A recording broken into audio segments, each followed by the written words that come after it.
박홍근 민주당 원내대표는 국정조사 뒤 이상민 행안부 장관의 교체가 없으면 탄핵할 수밖에 없다며 또다시 겁박하고 있습니다. 이재명 당대표에 대한 검찰 소환을 앞두고 어떻게든 12구 참사를 정쟁화해서 당대표 사법 리스크를 덮으려는 민주당의 불순한 의도로밖에 볼 수 없습니다. 이재명 사법 리스크를 막기 위한 민주당의 꼼수를 즉각 중단할 것을 촉구합니다.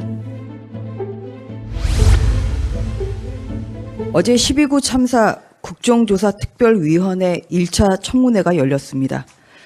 청문회에서 이태원 관할서인 용산경찰서의 총체적 부실 대응, 지휘관의 무능력, 엉망진창인 보고체계를 재차 확인할 수 있었습니다.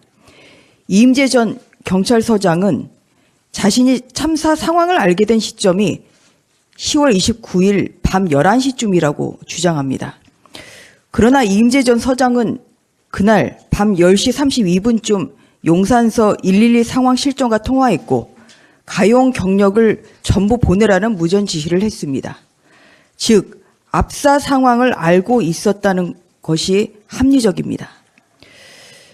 또한 참사 당일 현장에 가장 먼저 도착해서 구급 활동을 벌인 소방관은 외로웠다며 현장을 통제할 경찰이 더 많았다면 구조 활동이 더 수월했을 것이라고 이야기했습니다.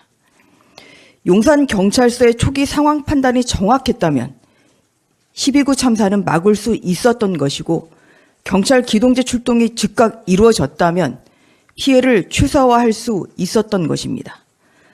경찰의 어처구니 없는 판단과 행동으로 꽃다운 청년들이 희생됐다는 점에서 매우 안타까운 마음입니다.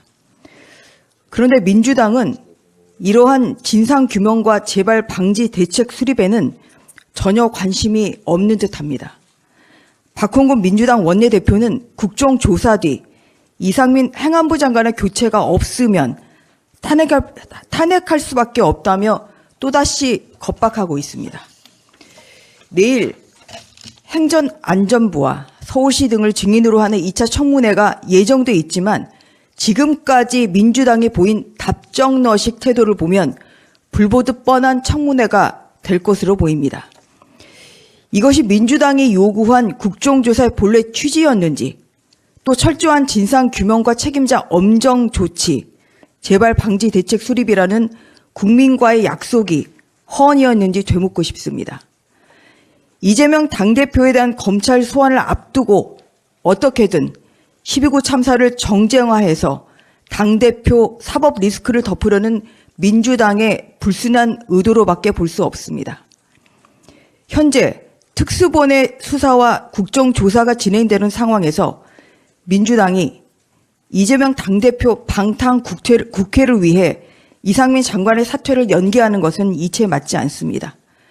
이재명 사법 리스크를 막기 위한 민주당의 꼼수를 즉각 중단할 것을 촉구합니다.